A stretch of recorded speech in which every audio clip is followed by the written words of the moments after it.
On the previous episode of Fallstreak, this beautiful world I've always longed to share with someone. Won't you come and play with me?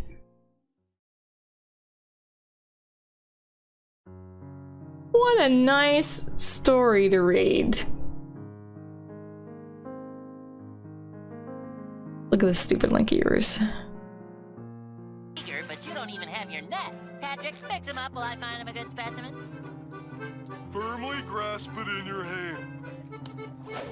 God. Firmly grasp it in your hand.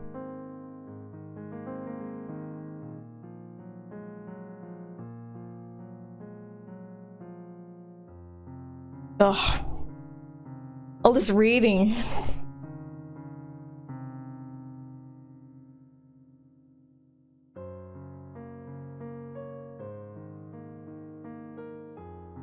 When I come to, I find myself laying on a bed. I do like novels. That's why I get visual novels. However, when you constantly read, your mouth goes dry, and then you stutter over words, and you can't say the words because your mouth's just like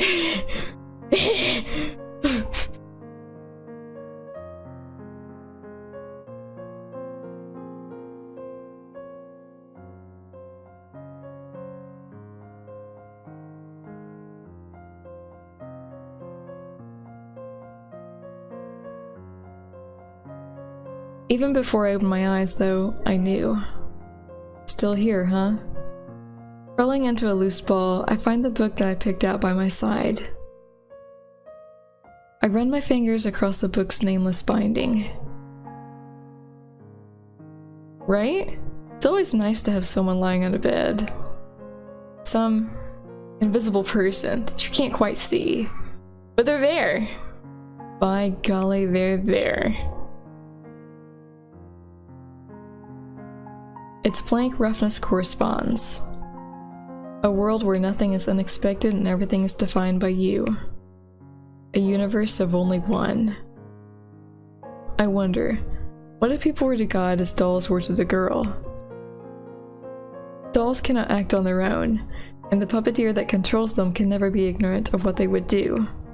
Because on an intrinsic level, their actions are the puppeteer's. In a similar vein, people can laugh, cry, and sing.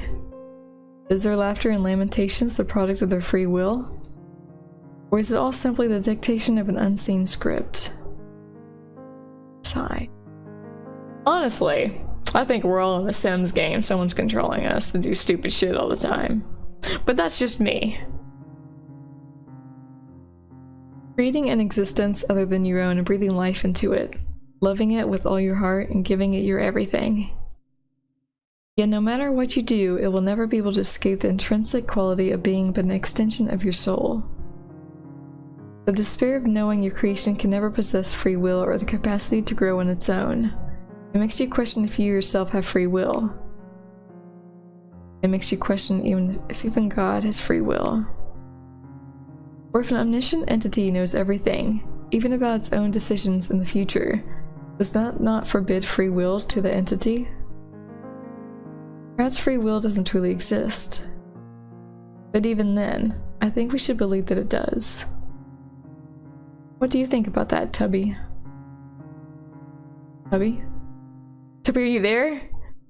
Tubby, you left me? No, he's there. Don't worry about it. Musing to myself, I turned my gaze to the floor next to the bed. The book I had picked out for Tubby in the Celestial Library was laying there, with not a single page turned. What are you, a bumpkin? Don't doze off at the mere sight of a book. At least try to read some of it. When I blink and look again, Tubby's book, which had been on the first page, was suddenly on the last. You're not fooling anyone into thinking you read all that in the blink of an eye. I'm quite conscious of the fact that everything in this exchange is merely part of a script I've imagined. See? Misconstruing words. It doesn't really help that this visual novel, like, uses a lot of intricate words. Like, I guess they think the person reading is intelligent and knows these words? Or are they sadly mistaken? spirited facades like these were important for keeping my sanity intact. I'm just like the girl in the story, aren't I? Life's most fundamental quality is that it subverts non-existence. The game just makes you think about the things that are being said. Life's most fundamental quality is that it subverts non-existence. And half the shit it says isn't wrong. Perhaps it could even be said that it was life's most intrinsic purpose, to be something rather than nothing. Something, anything that defies nothingness. Anything, everything that fills the world with color and movement. It was the most base and pure of impetus. A blank canvas must be painted over, no matter what that means. But even the most beautiful canvases are as null as dust if not shared. I heave a heavy sigh as I rest my head on my book. Being left alone here for so long with nothing but your own thoughts gnaws at you. Since I never got tired here and there was no night, the only thing to dictate when I slept was whim. Entry and exit from the Golden Dream didn't seem to have any rhyme or reason to it. There have been times where I've awakened in the alternative after simply shutting my eyes for a bit. Good evening, Tubby. Mumbling something that wouldn't make sense anywhere else, I began to doze off. As I'm fading away, for some reason I'm struck with an inexplicable conviction that Tubby would make for an amazing pillow. Tubby pillows for sale. Buy one, get one free. No refunds will be issued if for some odd reason your product has no actual physical form.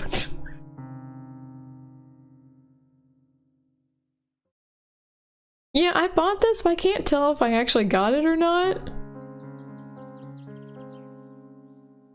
Sound of chirping birds. A song that brings me a release so sweet I feel my entire body going slack with relief. As my eyes adjust to the warm sunlight flowing through the window, I let out a breath so deep one would think I had been holding it the entire night. A light breeze rustles the curtains, brushing against my cheek the way one would tenderly caress someone to ease them from their slumber. Yo, if someone woke me up by like brushing their hand against my cheek, it'd freak me out. Like, why are you doing this? I was having a nice dream. And I thought someone was like, something was crawling on my face. My nice dream turned into a tarantula crawling on my face. Thanks. It's probably something few others would ever think about. But the air of the world we live in is alive. It's full of movement, weight, and subtle sense. There's a texture to it that the Golden Dream's ersatz air can never compare to. What the hell is ersatz? Is that a word? I don't think that's a word. I'll look that shit up. Maybe a word. It probably is a word. Oh look, it's a word! Not real or genuine. Why do they use these words that like... I'm a writer and I don't even know it. Well, I used to be a writer, but still.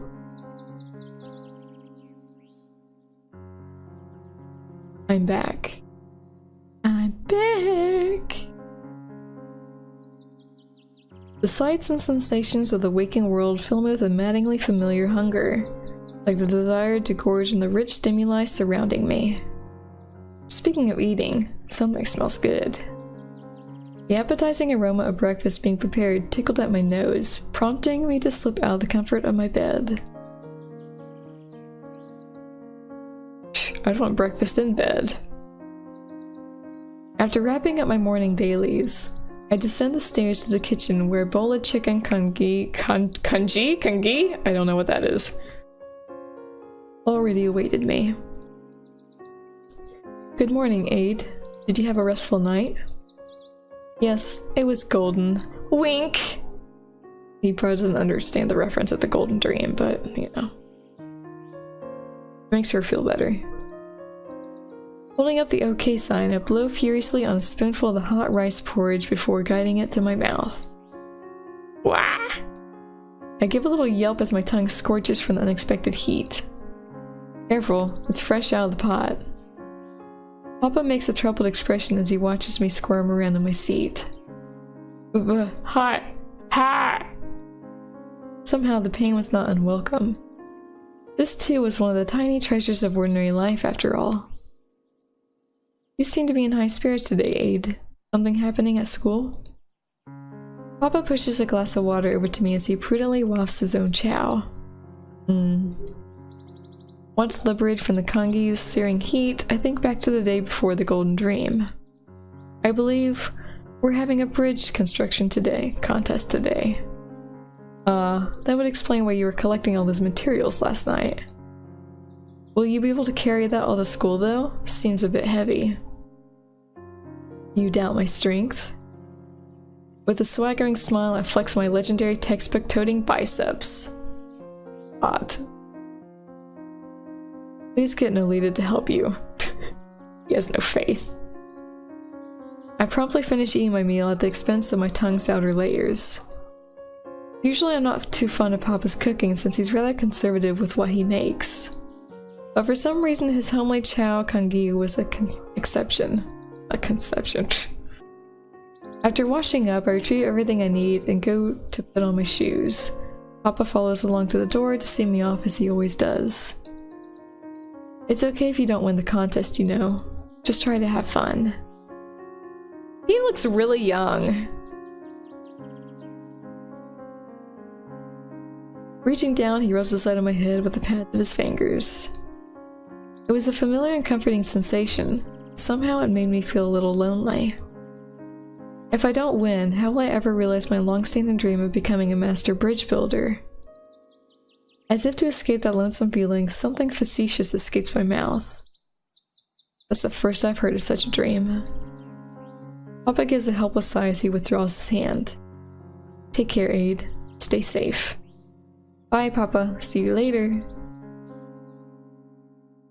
Running out to behold the clear blue sky in the morning was the best way to start a day. I like the scenery.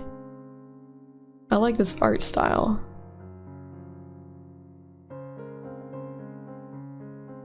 But that's not to say I don't love running out to an overcast sky. A rainy sky, a misty sky, a windy sky, a snowy sky. They were all lovely. They were all the best. I find her at the edge of the sprawling green field that makes up her property. Figures so still they seem to blend into the very landscape. Good morning, Aid. Her rubescent eyes fixate on me as she greets me with a blank expression. Wrong. Reaching out with both index fingers, I push the corners of her mouth up. Greetings should be done with a smile. The awkward smile on her face. That's actually frightening. Nolita inclines her head, causing her snow-white hair to tickle my wrists. Good morning, Aid. A giggle escapes me when Nolita tries again with an oddly charming smile I've shaped with my fingers. It's not oddly charming at all. It's odd, but not charming. Good morning, Nolita. I beam a big smile at her to drive my point home. Nolita Rue, a girl shrouded in mystery to the point where even her age was unknown. She was clearly older than me, though, with an appearance that suggested around 14 or 15 if I had to guess. Despite that she was very innocent, alarmingly so in fact. One time when we sent her on an errand to the bakery, she almost ended up stealing, utterly oblivious to the concept of exchanging currency for goods. That's why I like her so much, though. Her presence has the effect of making even the familiar and routine feel new and fresh, as if you're experiencing the world for the first time again. It's strangely liberating watching Nolita stare in awe at something as simple and mundane as someone kneading dough, for example. The world is full of ordinary treasures that lie unnoticed right before us. Only we don't realize it until it is framed in the eyes of another's innocence. Even now, Nolita was staring fixedly at the big bag of materials hanging from my back. You remember? We're supposed to bring in materials for a bridge construction project today. To build a bridge, you need materials. Nolita makes an expression of wonder as if the thought had never crossed her mind. I didn't bring materials. It's okay. I got you covered. I brought enough for both of us. Thanks, Aid. It'll be tasty. What? A bridge? Bridges aren't tasty. Have you licked a bridge before? It's not tasty. Disjointed conversations like this is where it feels like you're not really on the same page with Nolita aren't common. Or uncommon. Well, I mean, lick yourself. Are you tasty? I mean, if you're tasty, you'll probably start like gnawing on yourself, and then next thing you know, you're missing an arm. That's just because her way of thinking is unique. In this case, when I said I brought enough for both of us, she probably immediately made an association with lunch. So food's on her mind right now, huh? A question from a silly friend. Is Brezel already off smelling the flowers? Nolita pauses and stares at me for a moment before nodding. He went cooking with Mr. Domalure. Why am I silly? Wow, perfect score. While it may seem odd at first, Nolita's way of thinking is admirably fluid. Yes, something like this should be admired, shouldn't it? I knew you could do it. Yeah. Bouncing on my feet, I reach up and reward her with a happy head pat. Though it is slight, my praise draws a smile from her. Playing with Nolita is the best. It's fun going along with her train of thoughts. Anyhow, Brezel was Nolita's older brother. Wait, was? I think he's alive, right? Is. Both of the Rouge siblings were quite unversed in the world for their age. It's something I've wondered about ever since they came to reside on our property around a year ago. Okay, let's go meet up with the others. I often think about it though. Nolita's in a lower effective grade than me despite being a fair deal older. It's true that my physical age reflects little due to the time I've spent in the Golden Dream. But if I'm ahead of my time because of the Golden Dream, for what reason could Nolita be behind hers? I study Nolita's expressionless profile quietly as I walk by her side. Nolita! Hey! Why are the E's extended? AD? Is her name AD? That would kind of make sense. Otherwise wouldn't be like an extended A. A voice that conjured the image of an excited puppy bounding up to you, its tail wagging, interrupts my scrutiny.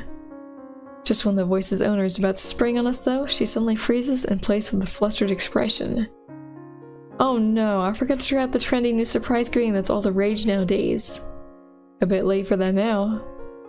Don't look, Nolita. You didn't see me. Though she clearly doesn't follow, Nolita obediently complies with Larona's instructions. I thought that was Lenora's at first. I was like, wow, am I dyslexic? No? No, I read it right. Alright. Romping behind her, Larona throws her hands over Nolita's eyes. Who is it? It went dark. Guess who is it? Guess who is it? Guess who it is? It's kind of like worded oddly. I don't know. Object permanence is something you develop when you're an infant, Nolita. I'll give you a hint, Nolita. It starts with an L, ends with an A. Oh, and you love eating it. Starts with an L, ends with an A, and is yummy? Lasagna? Well, that does sound good right now. It's lasagna, not lasanga. Good God. What kind of food do you eat? Weirdo. Wow, don't turn me into pasta casserole. Lasagna. Paying Larona no heed, Nolita takes hold of one of the hands covering her eyes and stuffs it into her mouth. Nom. Hey, lasanga is good too. God. I can't handle you people right now. I ate lasangues, lasagna. Lasagna? I ate lasangues, lasagna. Stop judging me. My judgmental eyes are upon you. Yeah, don't eat me. It's Lorona. Lorona, I tell you. Lorona flails in the panic as Nolita latches on with her teeth. Okay, she's turning into zombie mode. Meet Lorona, though she might strike you as the type of airhead that gets lost tottering after butterflies. She's quite a responsible, though not necessarily reliable, individual. Despite being only 15, she's a talented ex-textile artisan that helps support the orphanage she calls home with her earnings. It's a wonder she has... Don't just stand there narrating, do something, Aid! Aid's just standing there like narrating her life. Who are you even talking to? Any time to sleep between helping care for the children in her craft in school. Can you imagine that in real life? Just someone walks up to you. This is Nocturne. Nocturne spends his days harassing Rao in her chat. And you're just like, what? Who are you? Why are you doing this to me?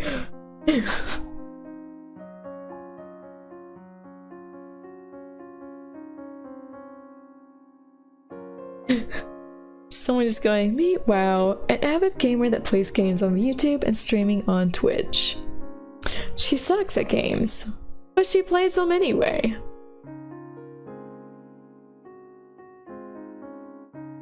And yes, folks, she really does love World of Warcraft. Wink. Just gotta like throw in a wink there.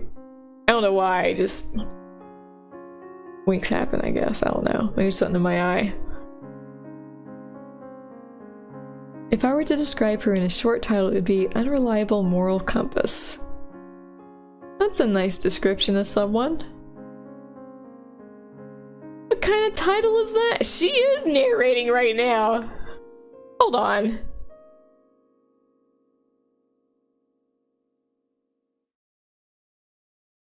Hold up, this is my thoughts. Oh, are you gonna really do this?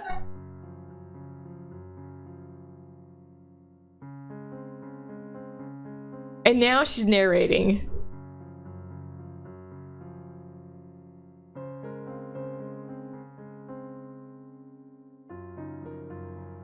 Doesn't taste like lasagna.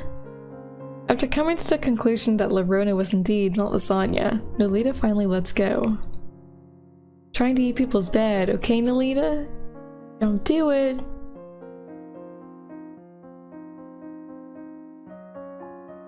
Unless a plague strikes and you become a zombie, don't do it.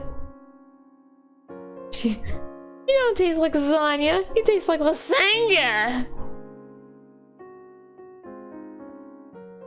Okay. Anyways, good morning, lasagna. It's Lorona, not lasagna. You're confusing her, Aid. Good morning, lasagna. I'm having an identity crisis. There. I give lasagna a pat on the noggin as she curls up and cradles her head. If it makes you feel better, you go pretty well with garlic bread.